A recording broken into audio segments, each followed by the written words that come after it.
I never thought I'd be the type of woman to dramatically remove an engagement ring in front of a room full of people. But here we are.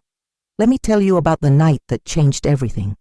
The night I discovered that sometimes the people who claim to love you the most are the ones who will humiliate you without hesitation. It started 3 weeks ago, when Marcus finally worked up the courage to ask his parents if we could have our engagement dinner at their house in Greenwich, Connecticut. You know the type of place? Old money, perfectly manicured lawns, and the kind of silence that screams, "We're better than you," without anyone saying a word. Marcus had been my boyfriend for 2 years, and honestly, I thought I knew what I was getting into. He'd warned me that his mother, Patricia, could be particular. His father, Robert, was apparently the more approachable one, though he rarely spoke unless it was about golf or the stock market. "They just need time to warm up to you, Sarah," Marcus would say whenever I mentioned how cold they seemed during our brief encounters. "Once they see how happy you make me, they'll come around." I wanted to believe him. God, I really did. The engagement had happened just a month earlier. Marcus had planned this beautiful proposal at Central Park, right by the Bethesda fountain. It was everything I dreamed of. The ring was stunning, a classic solitaire that caught the light perfectly. When he got down on one knee and asked me to be his wife, I didn't hesitate for a second.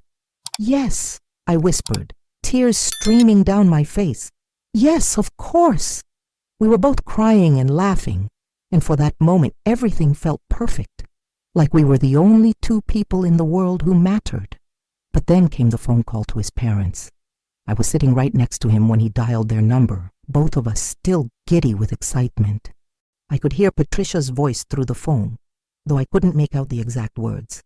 "Mom, I have incredible news," Marcus said, his voice practically vibrating with joy. "Sarah and I are engaged." The silence on the other end lasted so long that I thought the call had dropped. "Patricia, Mom, are you there?" "Oh." Just, "Oh," that was it. That was her response to her son's engagement announcement. "We're having a celebration dinner," Marcus continued, his enthusiasm dimming slightly. "I was hoping we could have it at the house. Nothing too big, just family and a few close friends." More silence. Then finally, "I suppose we can arrange something. When were you thinking?" The conversation continued for a few more minutes, but I could feel the chill through the phone. When Marcus hung up, he tried to smile, but I could see the disappointment in his eyes. "She's just surprised," he said, more to himself than to me. "She'll be excited once it sinks in." I nodded and squeezed his hand, but something in my stomach twisted. This wasn't the reaction of a mother who was happy for her son. This was the reaction of someone who'd just received very unwelcome news. Over the next few weeks, as we planned the dinner, every interaction with Patricia felt like walking on eggshells. She'd ask questions about the menu, the guest list, the timing, but never once did she ask about my dress, my preferences, or how I was feeling about joining their family. It was like I was just there, an inconvenient detail in his son's life that she had to tolerate. The night before the dinner, Marcus and I were lying in bed in his apartment, and I finally voiced what had been bothering me. "Do you think your parents actually like me?" I asked, staring at the ceiling. He turned to face me, propping himself up on his elbow. "Of course they do. Why would you ask that?" "I don't know. Your mother barely speaks to me. And when she does, it's like she's speaking to a stranger she doesn't particularly want to know." Marcus sighed. "She's just protective. I'm her only son, you know. She's probably worried about losing me. But she's not losing you. She's gaining a daughter. I know that, and you know that. She just needs time to see it." I wanted to believe him. I really did. But there was something in Patricia's eyes whenever she looked at me, like she was evaluating me and finding me lacking. The morning of the dinner, I spent hours getting ready. I'd bought a new dress, navy blue, conservative but elegant. Nothing too flashy, nothing that would draw unwanted attention. I wanted to fit in, to show them that I understood their world and could be part of it. Marcus picked me up at 6, and we drove to Greenwich in his BMW. The house was exactly as I remembered. Imposing, with its red brick facade and perfectly symmetrical windows. Everything about it screamed old money and established family. "You look beautiful," Marcus said as we pulled into the circular driveway. "My parents are going to love you." I smiled and squeezed his hand, but my palms were sweating. Something about this whole situation felt wrong, like I was walking into a trap I couldn't see. We were greeted at the door by Patricia, who was wearing a cream-colored dress that probably cost more than my monthly rent. She kissed Marcus on both cheeks and then turned to me with what I can only describe as a polite but distant smile. "Sarah, welcome to our home." Not "welcome to the family" or "we're so happy for you." Just "welcome to our home." Like I was a dinner guest rather than her future daughter-in-law. Robert appeared behind her, shaking Marcus's hand and giving me a brief nod. "Congratulations, you two." At least he said congratulations. We were led into the living room, where about 15 people were already gathered. Marcus's aunts and uncles, a few family friends, his cousin Jennifer with her husband. Everyone was holding glasses of champagne and engaged in quiet conversation. The room fell silent when we entered. "Everyone, I'd like you to meet Sarah," Patricia announced, gesturing towards me like I was a piece of furniture she was showing off. "Marcus's fiancée." The way she said fiancé made it sound like a temporary condition, like something that might be cured with proper treatment. The next hour was a blur of awkward introductions and polite conversations. People would ask about my job. I work as a graphic designer for a small marketing firm, and I could see their interest visibly wane. When they asked where I went to school, and I mentioned the state university instead of an Ivy League, the conversations would quickly shift to something else. Marcus stayed close to me at first, but gradually he got pulled into different conversations. His cousin Jennifer cornered him about some family business, and his uncle Robert wanted to discuss a golf tournament they'd played in together. I found myself standing alone by the fireplace, nursing a glass of champagne and trying to look like I belonged. That's when I overheard Patricia talking to her sister Margaret by the window. "I just don't understand what he sees in her," Patricia was saying, her voice low but not quite low enough. "She's so ordinary. Maybe that's what he likes," Margaret replied diplomatically. "Ordinary girls are fine for dating, Margaret, but marriage, starting a family, he needs someone who understands our world, someone who can fit in. She seems nice enough." "Nice isn't enough. Look at her dress. It's off the rack. And did you see her shoes? I've never seen her carry a designer bag. What kind of impression does that make?" My cheeks burned and I instinctively looked down at my shoes. They were nice shoes, black heels that I'd bought specifically for this occasion, but apparently they weren't nice enough. "Give her a chance, Patricia. Maybe she'll surprise you." "I highly doubt that. Marcus is just going through a phase. He'll come to his senses eventually." A phase. That's what I was to her. A phase her son would outgrow. I excused myself to the bathroom, partly to escape the conversation and partly because I needed a moment to collect myself. In the mirror, I practiced smiling, trying to shake off the hurt and humiliation. When I came back, dinner was being announced. "Everyone, please come to the dining room," Patricia called out. "Dinner is served." The dining room was stunning. A long mahogany table set with what looked like actual china and crystal glasses. Candles flickered in silver holders, and fresh flowers created perfect centerpieces. And that's when I realized there was a problem. I counted the chairs, twice, then a third time. There were exactly 15 place settings, 15 chairs around the table, 16 people in the room. I looked around trying to figure out if I'd miscounted somehow. But no, there were definitely 16 of us, and definitely only 15 seats. "Oh dear," Patricia said, noticing my confusion. "I'm afraid there's been a small oversight with the seating arrangement." She didn't look sorry at all. "Don't worry, Sarah," she continued, her voice dripping with false sweetness. "We've set up a lovely spot for you in the kitchen. You'll be much more comfortable there, and you can help keep an eye on the food." The room went quiet. I could feel everyone's eyes on me, waiting to see how I'd react. Marcus looked confused.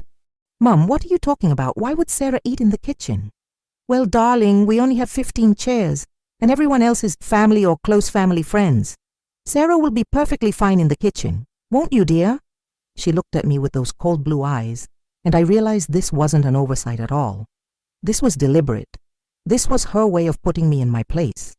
I started, but my voice caught. The kitchen is lovely, Patricia continued. Very comfortable. And this way, you can help serve if we need anything. Help serve, like I was the hired help. Marcus stepped forward. Mom, this is ridiculous. Sarah is my fiancée. She should be sitting with the family. Marcus, please don't make a scene. It's just dinner. Sarah doesn't mind, do you, Sarah? All eyes were on me. I could feel my face burning with embarrassment and anger. But what was I supposed to do? Demand a seat at the table? Make a scene at what was supposed to be our engagement celebration? It's fine, I whispered, because I didn't trust my voice to stay steady if I spoke any louder. Wonderful, Patricia said, clapping her hands together. Now everyone please take your seats. Sarah, the kitchen is just through that door. I walked toward the kitchen on shaking legs, my engagement ring feeling heavy on my finger. Behind me, I could hear the scraping of chairs and the resumption of conversation, as if nothing had happened. As if I didn't matter at all. The kitchen was beautiful, I'll give Patricia that. Marble countertops, stainless steel appliances, and a breakfast nook with a small table set for one. One single-place setting with a cloth napkin and silverware that, while nice, was clearly not the same pattern being used in the dining room.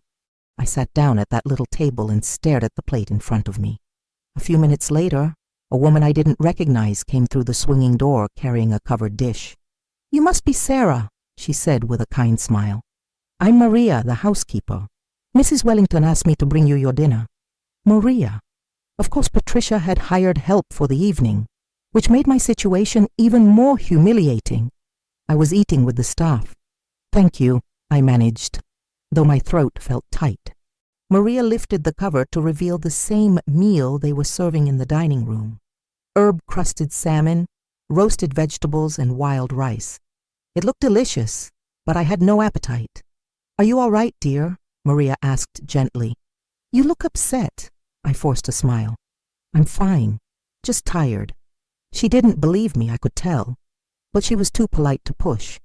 Well, if you need anything, just let me know. I'll be back and forth checking on things. After she left, I sat alone with my thoughts and the sound of muffled conversation and laughter coming from the dining room. Every now and then, someone's voice would rise above the others, and I'd catch fragments of conversation. The market has been incredible this quarter. Jennifer's oldest just got into Yale. The club is thinking of expanding the golf course. Normal family dinner conversation. The kind I should have been part of as Marcus's fiancée. Instead, I was sitting in the kitchen like a child who'd been sent away from the adults' table for misbehaving. I picked at my food, taking small bites that tasted like nothing. The salmon was probably perfect, but it might as well have been cardboard. About 20 minutes into dinner, I heard Patricia's voice rise above the others. Marcus has always been so impressionable, she was saying. Even as a child, he'd get these ideas in his head and become completely fixated on them. My stomach dropped. Were they talking about me? Remember when he was 8 and decided he wanted to be a firefighter? Someone else chimed in, and there was a round of laughter. Exactly, Patricia continued. He was so convinced that was his calling. Wore that plastic firefighter helmet everywhere for months. We couldn't get him to take it off, even for family photos. More laughter. But he outgrew it, didn't he? This was Robert's voice. Just like he outgrew wanting to be a veterinarian and then a race car driver. Some phases last longer than others, Patricia said, and her voice had a pointed quality to it. But they all end eventually. The conversation moved on to something else, but the message was clear. I was just another phase Marcus would outgrow, like the firefighter helmet or the veterinarian dreams. I set down my fork, my hands shaking slightly. This wasn't just about social status or fitting in. This was about Patricia actively undermining our relationship, talking about our engagement like it was a temporary delusion her son would eventually recover from. My phone buzzed with a text message. Marcus. Everything okay in there? I wanted to come check on you, but Mom said you needed some quiet time. Quiet time. Like I was having a breakdown instead of being deliberately excluded from my own engagement dinner. I typed back, I'm fine, enjoying the peaceful atmosphere. What else could I say? That his mother had orchestrated this whole thing to humiliate me. That she was talking about me like I was a childhood phase he'd outgrow. The kitchen door swung open and Marcus's cousin Jennifer walked in. She was about my age, blonde and polished in the way that only comes from a lifetime of privilege. Her husband was some kind of investment banker, and she spent her days doing charity work and planning fundraisers. "Sarah, there you are," she said brightly. "I hope you don't mind me barging in. I just wanted to check on you." "I'm fine," I said, though I was getting tired of saying those words. Jennifer poured herself a glass of water from the tap and leaned against the counter. "You know, I think what Patricia did was awful," she said quietly. I looked up, surprised by her directness. "I mean, this is supposed to be your engagement dinner," she continued. "You should be sitting at that table with the rest of us." "Patricia said there wasn't enough room," I said weakly. Jennifer snorted. "Please. There's always room when you want there to be room. She planned this, Sarah, the whole thing." My heart sank, even though I'd already suspected as much. "Why?" I asked. "What did I do wrong?" Jennifer sat down across from me, her expression sympathetic, but also slightly uncomfortable. "It's not about what you did wrong. It's about what you're not, which is one of us." She said it simply, without malice, like she was stating a fact. "Your background, your family, your job, it's all perfectly fine. But it's not what Patricia envisioned for Marcus. And what did she envision? Someone like me, I suppose. Someone from our world who already knows the rules and fits seamlessly into the family dynamic." I felt tears stinging my eyes. "But I love him, and he loves me. I know you do. And for what it's worth, I think Marcus is happy with you. Happier than I've seen him in years." Jennifer reached across the table and squeezed my hand. "But Patricia, she's not going to make this easy for you. What am I supposed to do?" Jennifer was quiet for a moment, clearly choosing her words carefully. "You have to decide how much you're willing to take, because this isn't going to stop after tonight. If you marry Marcus, this will be your life." Patricia questioning your decisions, undermining your authority, making you feel like an outsider in your own family. The kitchen door swung open again, and Maria returned to clear my barely touched plate. "Oh, excuse me," she said, noticing Jennifer. "I didn't realize anyone was in here." "That's all right, Maria," Jennifer said, standing up. "I was just keeping Sarah company." After Maria left with my plate, Jennifer turned back to me. "Think about what I said, okay? You deserve better than this." She left me alone in the kitchen again with nothing but my thoughts and the continuing sounds of celebration from the dining room. I pulled out my phone and scrolled through Instagram, trying to distract myself. My feed was full of engagement photos and wedding planning posts from friends and acquaintances. Happy couples showing off their rings, celebrating with their families, planning their dream weddings. Everything I thought I'd have. I found myself staring at a post from my college roommate, who'd gotten engaged 6 months ago. The photo showed her and her fiancé surrounded by both their families at a restaurant, everyone beaming and raising glasses in a toast. The caption read, "So grateful for these two families becoming one. Love you all." That's what I'd imagined for tonight. Two families coming together to celebrate love and new beginnings. Instead, I was hidden away in the kitchen while my future mother-in-law talked about me like I was a temporary inconvenience. Another burst of laughter came from the dining room, and I heard Patricia's voice again. "Oh, Marcus, you're so funny. You always could make us laugh. My Marcus," making his family laugh while I sat alone in the next room. I stood up and walked to the kitchen window, looking out at the perfectly manicured garden. Even in the dim light, I could see the careful arrangement of bushes and flower beds, everything in its proper place. That's what this was about, wasn't it? Everything and everyone in their proper place. And according to Patricia, my proper place was not at that dining table with her family. The kitchen door opened once more, and this time it was Marcus's Uncle Robert. He looked slightly uncomfortable, like he wasn't sure he should be there. "Sarah, I just wanted to apologize," he said quietly. "What Patricia did tonight, it wasn't right." I turned from the window. "It's okay." "No, it's not okay. You're going to be part of this family, and you should be treated as such." His words were kind, but they also highlighted just how alone I was in this situation. If other family members could see how wrong this was, why was Patricia allowed to get away with it? "Has she done this before?" I asked. "To other people Marcus has dated?" Robert shifted uncomfortably. "Marcus hasn't brought many girls home. You're the first one he's ever been serious about." "Then why?" "Patricia has very specific ideas about how things should be. She's not good with change, especially when it comes to Marcus." He paused. "But she'll come around. Give her time." Time. Everyone kept saying that. Give her time. She'll come around. She just needs to adjust. But how much time was I supposed to give someone who was actively trying to push me out of her son's life? "I should get back," Robert said. "But Sarah, don't let her break you. Marcus chose you for a reason." After he left, I sat back down at the small table and put my head in my hands. The engagement ring caught the light from the overhead fixture, sending little rainbows across the white tablecloth. This beautiful ring that Marcus had chosen so carefully. The ring that was supposed to represent our future together, our commitment to each other. But what kind of future could we have if his family saw me as an obstacle to overcome rather than a person to welcome?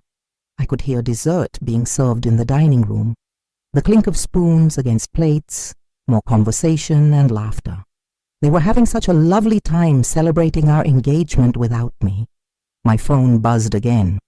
Another text from Marcus. "Almost done with dinner. Can't wait to spend the rest of the evening with you." The rest of the evening. Like the dinner was just something to get through before we could be together. I looked down at my ring again, twisting it around my finger. Such a beautiful symbol of love and commitment. But what did it mean if the family I was marrying into refused to accept me? What did it mean if the man I loved allowed his mother to treat me like hired help at our own engagement dinner? The laughter from the dining room grew louder, and I made a decision. I wasn't going to sit in this kitchen anymore. I stood up from that little kitchen table and smoothed down my navy dress. My hands were shaking, but my mind was crystal clear for the first time all evening. I was done hiding. I was done being treated like an unwelcome guest at my own engagement dinner. I was done letting Patricia Wellington dictate my worth. I walked to the kitchen door and paused for just a moment, listening to the conversation flowing from the dining room. They were discussing summer vacation plans now. Who was going to the Hamptons? Who had rented a place in Martha's Vineyard? Normal family conversation. The kind I should have been part of. I pushed through the swinging door and walked back into the dining room. The conversation didn't stop immediately. A few people glanced up at me, but most continued their discussions. I stood there for a moment, taking in the scene. Everyone looked so comfortable, so perfectly at ease in their expensive clothes and their perfectly ordered world. Marcus was in the middle of telling a story about his latest business trip, gesturing with his hands the way he always did when he got excited. He looked happy, relaxed, like he belonged exactly where he was, which of course he did. "Sarah," he said when he noticed me. "Perfect timing. I was just telling everyone about that client meeting in Chicago. You know, the one where—" "Marcus," I interrupted, my voice steadier than I'd expected. "Can I speak with you for a moment?" "Of course. What's wrong? You look upset." The concern in his voice was genuine, and for a second, I almost wavered.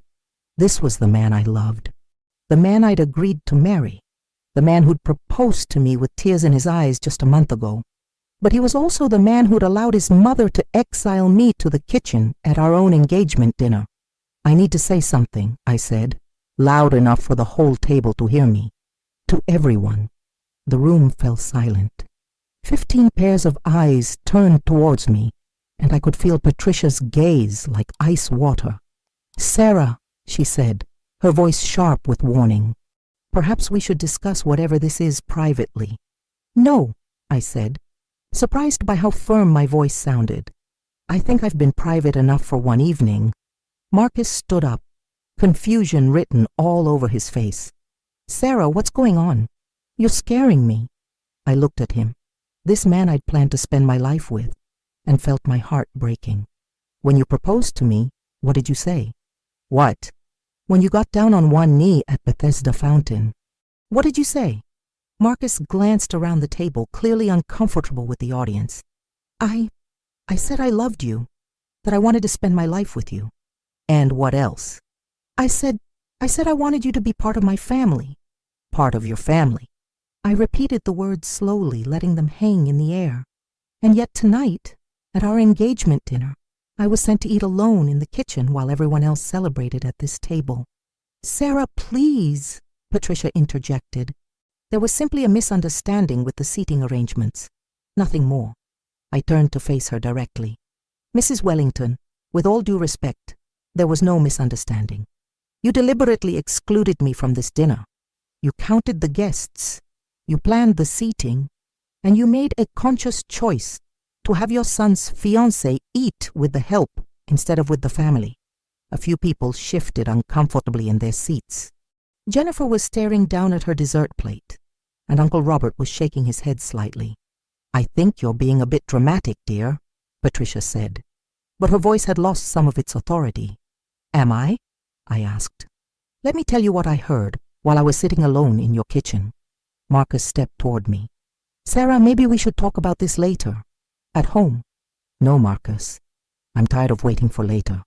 I'm tired of being patient while your mother talks about me like I'm a phase you're going through.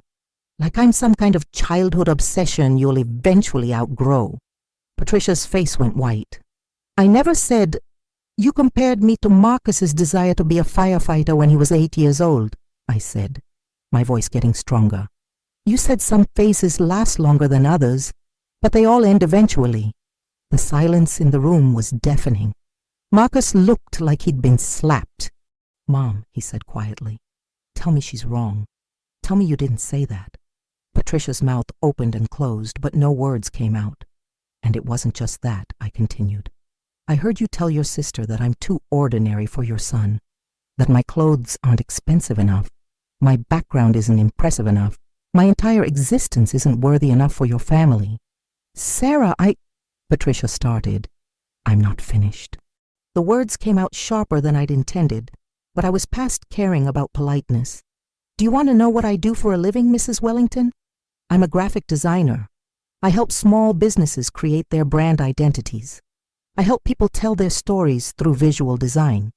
It's not glamorous, and it doesn't pay as much as investment banking or corporate law, but it's honest work that I'm proud of. I looked around the table at all the perfectly groomed faces staring back at me. I went to state school because my parents couldn't afford to send me to an Ivy League university.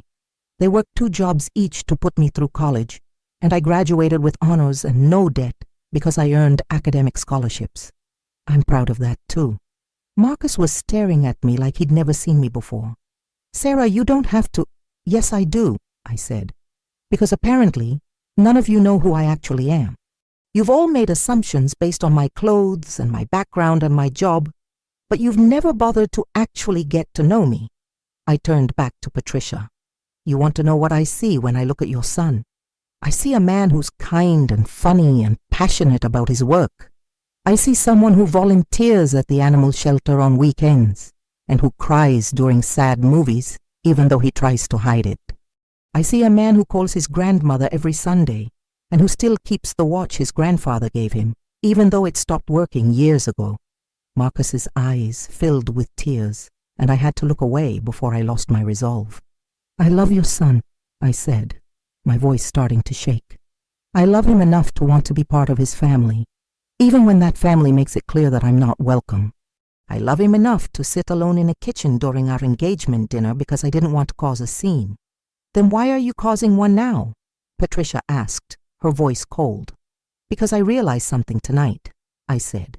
I realized that loving someone isn't enough if they don't have the courage to stand up for you when it matters. I looked at Marcus, who was still standing there in shocked silence. You knew what your mother was doing tonight, I said. You saw me being sent to the kitchen, and you didn't say anything. You let her treat me like hired help at our own engagement dinner.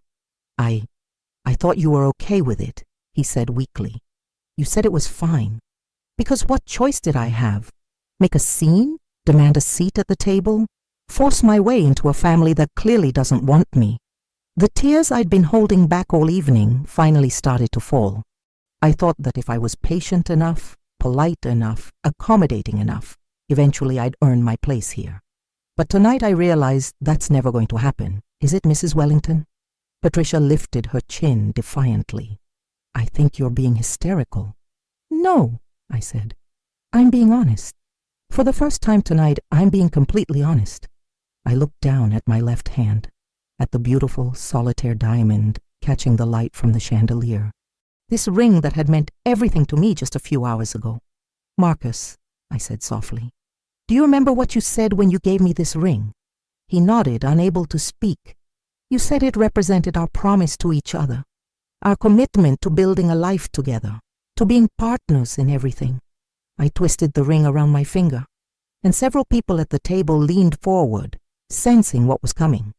But partners defend each other, I continued. Partners don't let their families humiliate the person they claim to love. Partners don't sit silently while their mother talks about their fiancé, like she's a temporary inconvenience. Sarah, please, Marcus said, his voice breaking. Don't do this. We can work through this. Can we? I asked. Because I don't think your mother wants to work through anything. I think she wants me gone. I looked directly at Patricia. Isn't that right, Mrs. Wellington? You'd be perfectly happy if I just disappeared from your son's life. Patricia's mask finally slipped, and for a moment I saw the truth in her eyes. I think Marcus deserves someone who understands our family's expectations, and I don't meet those expectations. No, she said simply. You don't. The words hit me like a physical blow, but they also brought a strange sense of relief. Finally, the truth was out in the open. I looked around the table one more time, at all these people who had welcomed me into their home but never into their hearts.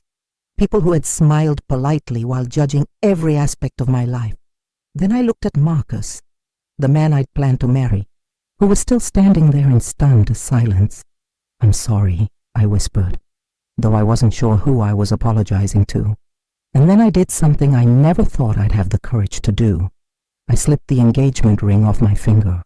The ring felt surprisingly light as I held it in my palm. Such a small thing to represent so much hope, so much love, so much heartbreak. For a moment, the entire dining room was frozen. 15 people staring at me, at the ring, at Marcus, whose face had gone completely white. Sarah, he said, his voice barely a whisper, please, put the ring back on. I looked at him, this man I'd loved so completely, and shook my head. I can't do this, Marcus. I can't marry into a family that will never accept me. And I can't marry a man who won't defend me. I will defend you, he said desperately. I'll do better. I promise. When? I asked. When will you defend me? Tonight, when your mother sent me to eat in the kitchen. Next month, when she excludes me from family photos. Next year, when she undermines my parenting decisions. When, Marcos? He had no answer, and we both knew it. Patricia finally found her voice. Well, she said, attempting to regain her composure, I think this has all been quite enough drama for one evening. You're right, I said, turning to face her one last time. It has been enough. I set the ring on the table right next to Patricia's wine glass. The sound it made against the wood seemed impossibly loud in the silent room. Mrs. Wellington, I said, my voice steady despite the tears streaming down my face. You got what you wanted. Your son is free to find someone who meets your family's expectations. I looked around the table at all the shocked faces. Jennifer, thank you for being kind to me tonight. Uncle Robert, I appreciate your words. The rest of you, I paused, choosing my words carefully. I hope you're happy with the family you've chosen to protect. Marcus stepped toward me. Sarah, please don't leave like this. Let's go home and talk about this. We can figure it out. There's nothing to figure out, I said sadly. Your mother made her position clear, And you made yours clear by staying silent. I was trying to keep the peace. Whose peace, Marcus? Because it certainly wasn't mine. The truth of those words hung in the air between us. For 2 years, I'd been the one compromising, accommodating, bending myself into shapes that might be acceptable to his family. And tonight, I'd finally bent too far and broken. I walked toward the door, but Patricia's voice stopped me.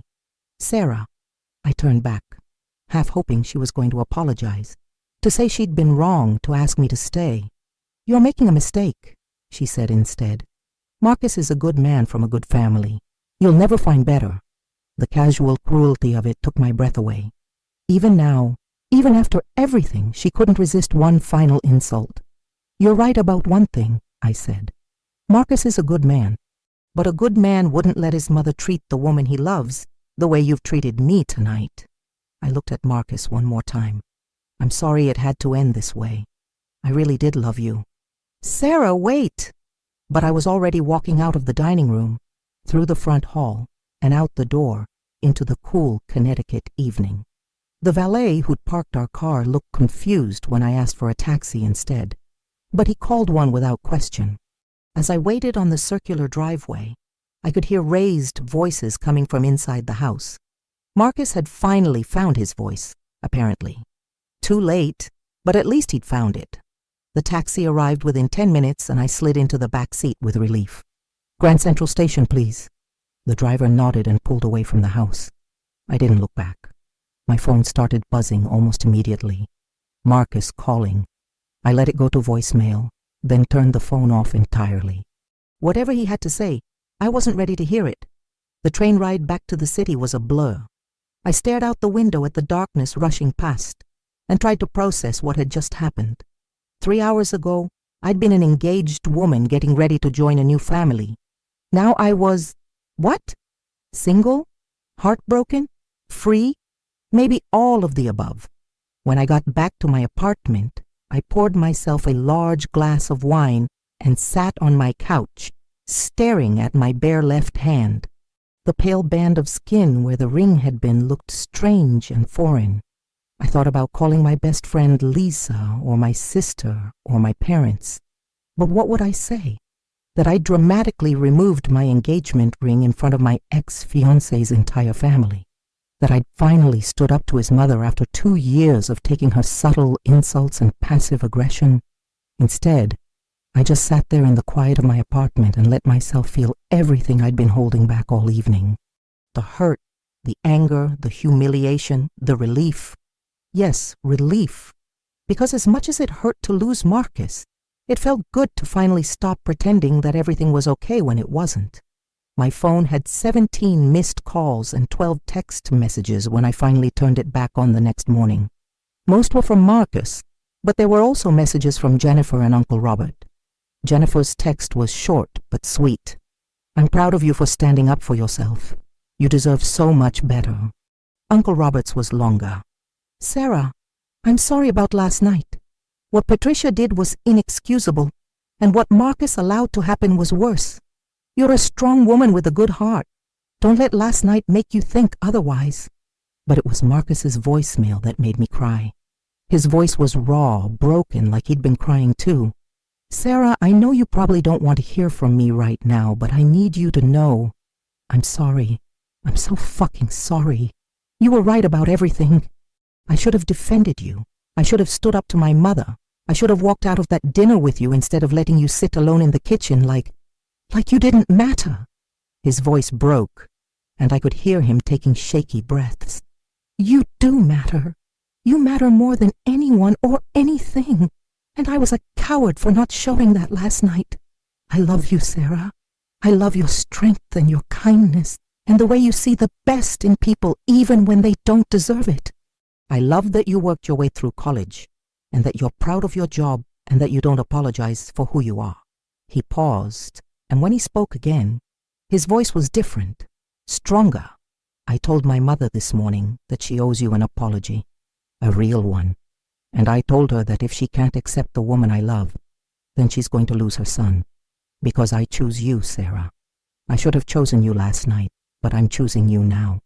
Another pause. I know I probably lost you. I know I don't deserve another chance after what I let happen. But if there's any part of you that still loves me, that still believes we could work, I'm here. I'll be here whenever you're ready to talk. I sat on my kitchen floor and cried, for what we'd had, for what we'd lost, for what might have been if things had been different. 3 days later, Patricia Wellington called me. "Sarah," she said when I answered, her voice stiff and formal. "I believe we need to talk." "Do we?" "Marcus has made his position quite clear. He's told me that if I can't accept you, I'll lose him." I waited for her to continue. "I don't want to lose my son," she said finally. "Mrs. Wellington, with respect, this isn't about you losing your son. This is about you never giving me a fair chance because I don't fit your idea of who Marcus should marry." She was quiet for a long moment. "You're right," she said, and the words sounded like they physically hurt her to say. I was wrong. About you. About how I treated you." "Why?" I asked. "Why did you hate me so much?" "I didn't hate you," she said quickly. I was afraid." "Of what?" "Of losing Marcus. He's my only child, and he's never been serious about anyone before. When he brought you home, when I saw how happy you made him, I knew he was going to leave me for you. He wasn't leaving you. He was starting his own family. I know that now. Marcus helped me understand that, but at the time, I just saw you as a threat." I closed my eyes, feeling exhausted by all of it. "Mrs. Wellington, even if I forgave you, even if Marcus and I worked things out, how do I know this won't happen again? How do I know you won't undermine me at every family gathering for the rest of our lives?" "Because I'm asking you not to give up on us," she said quietly. "On all of us. I'm asking for a chance to start over. I don't know if I can do that. What if we had dinner again? Just the 4 of us this time, at a restaurant on neutral ground. Let me show you that I can do better." I thought about Marcus's voicemail, about the pain in his voice, about the way he'd cried when I told him I loved him in front of his entire family. "I'll think about it," I said finally. "That's all I can ask for." 2 weeks later, I met Marcus for coffee. He looked terrible, like he hadn't been sleeping or eating properly. When he saw me walk into the cafe, his whole face lit up with hope. "Sarah, thank you for coming." We talked for 3 hours. He apologized again, more thoroughly this time. He told me about the fight he'd had with his mother after I left, about how he'd finally said all the things he should have said years ago. "I was so used to keeping the peace," he said. "I thought if I just stayed quiet and tried to smooth things over, eventually everything would work out. But I was wrong. Silence isn't peace when someone you love is being hurt." "And if it happens again?" I asked. "It won't," he said firmly. "I promise you, Sarah, I will never let anyone treat you that way again. Not my mother. Not anyone." A month later, we had dinner with Patricia and Robert at a small Italian restaurant in the city. Patricia was a different person. Still formal, still reserved, but genuinely trying to connect with me. She asked about my work, my family, my interests, real questions that showed she actually wanted to know the answers. It wasn't perfect.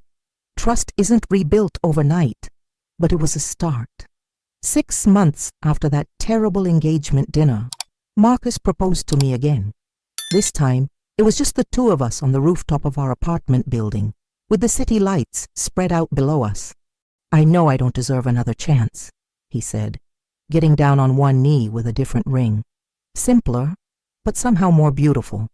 But I love you, and I want to spend my life proving that you can count on me.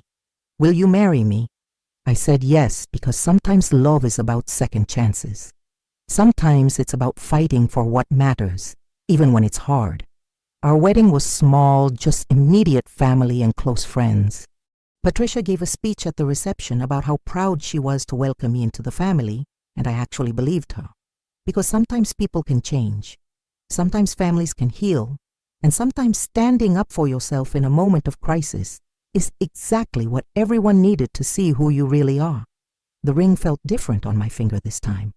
Not just because it was a different ring, but because I was a different person wearing it. Stronger, more sure of my worth. And Marcus was different too.